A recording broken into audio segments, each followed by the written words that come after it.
Thanks for coming out for another video. We're out here in western Indiana again, out at Baker's Camp Covered Bridge. Over here behind me, you can see it. Alright, it's October 31st.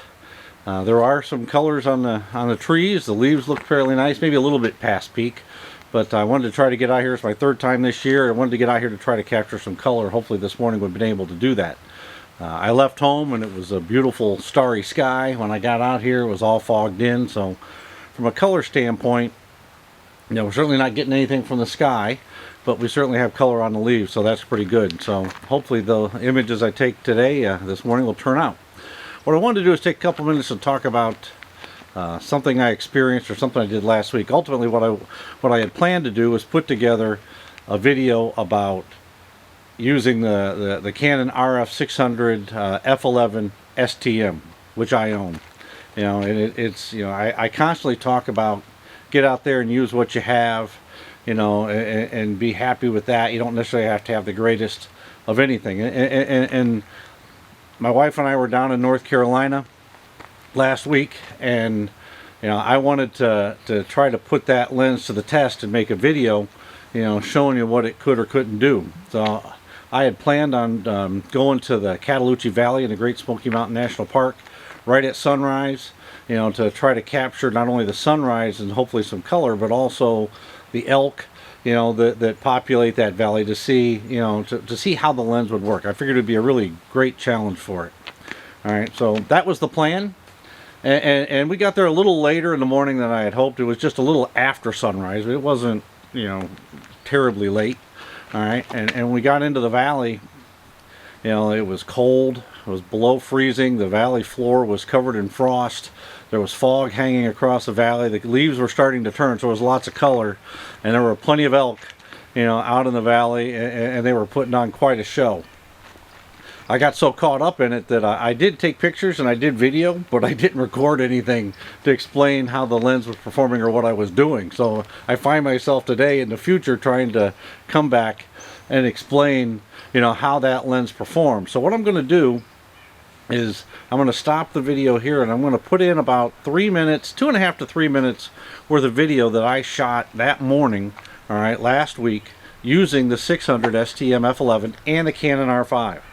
All right, so you get a feel for how it works from a video standpoint. All right. After that, I'll throw in a couple of the images I took. Now, understand, this was incredibly early in the morning. You know, yes, there was sunlight. Yes, it you know, kind of looks like it's fairly bright, even like right now when it's not really.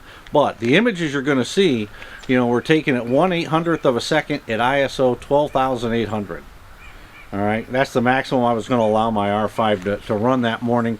You know, so I wanted to see what it would look like, and you know, take a look. I'll put some stuff in here now. Watch the video. Take a look at the, you know, 2 or 3 images that I put in, and then I'll come back and we'll talk about, you know, what I think or what I see from that lens, and whether you should or shouldn't be interested in owning it.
Alright, so now you've had a chance to see, about 2.5 minutes or so of video and a few images. Alright, taken again, that morning in Cataloochee, with, the R5 and the Canon RF 600 F11 STM. It's a lens that's sells for about $700. Alright, and it's a fixed F11 constantly. There is nothing other than F11. You can't go up from there or down from there. It's F11. Alright. So, when you look at that, I mean, my opinion, had a little bit of trouble trying to focus in. It seemed to want to pick up, in the video side of it, wanted to pick up, the frost and some of the, the ground covering, but then again, it wasn't, with what was going on with the elk, made it a little bit difficult, but it all in all, even though I had a few focusing issues with it, I think it performed pretty darn well given the conditions.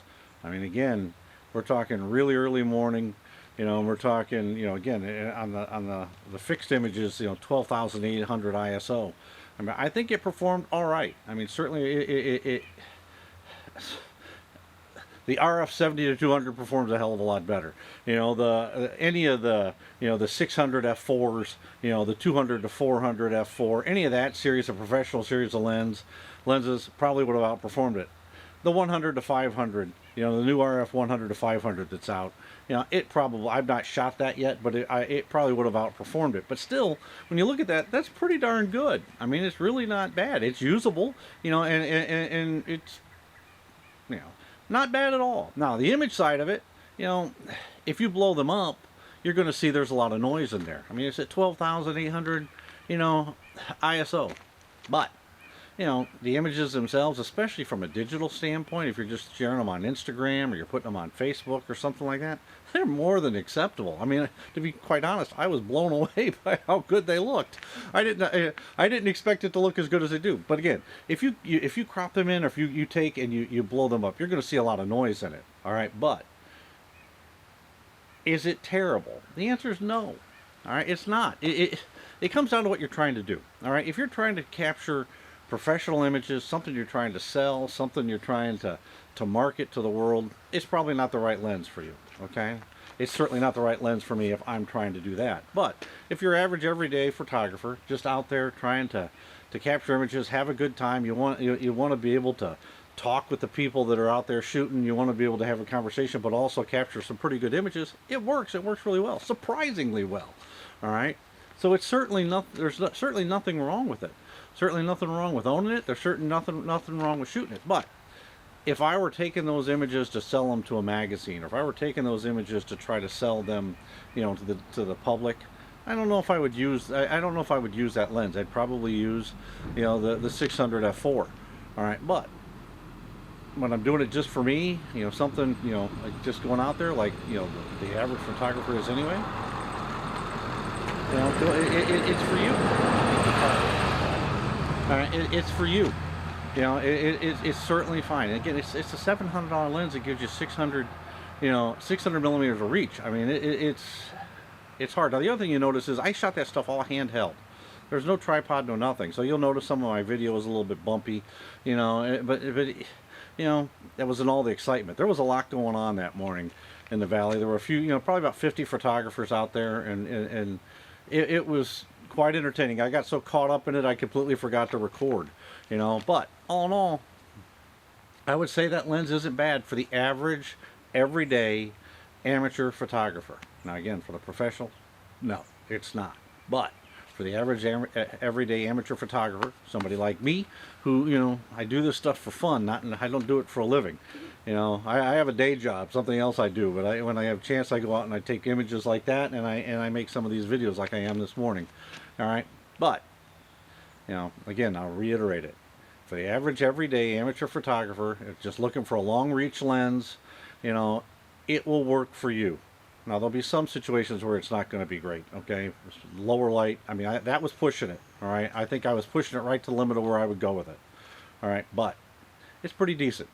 So don't be afraid to go out and own it for that. If, again, you're just looking to capture images, you know, share them, you know, on your, on Instagram, share them, you know, on Facebook or something like that. It's pretty good for that. If you're looking to take images to sell to the public, I wouldn't use it for that. All right. So thanks for coming along. Don't forget to like, comment, subscribe, hit the notification bell for when the next video comes out. You know, thanks for your time. Thanks for coming along. And remember, you know, use what you have. Get out there, have fun.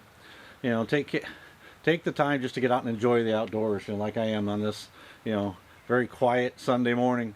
You know, it'll make life, you know, I personally find it to be very relaxing and find it to be just a good thing to do. So thanks for coming along. Appreciate it very much.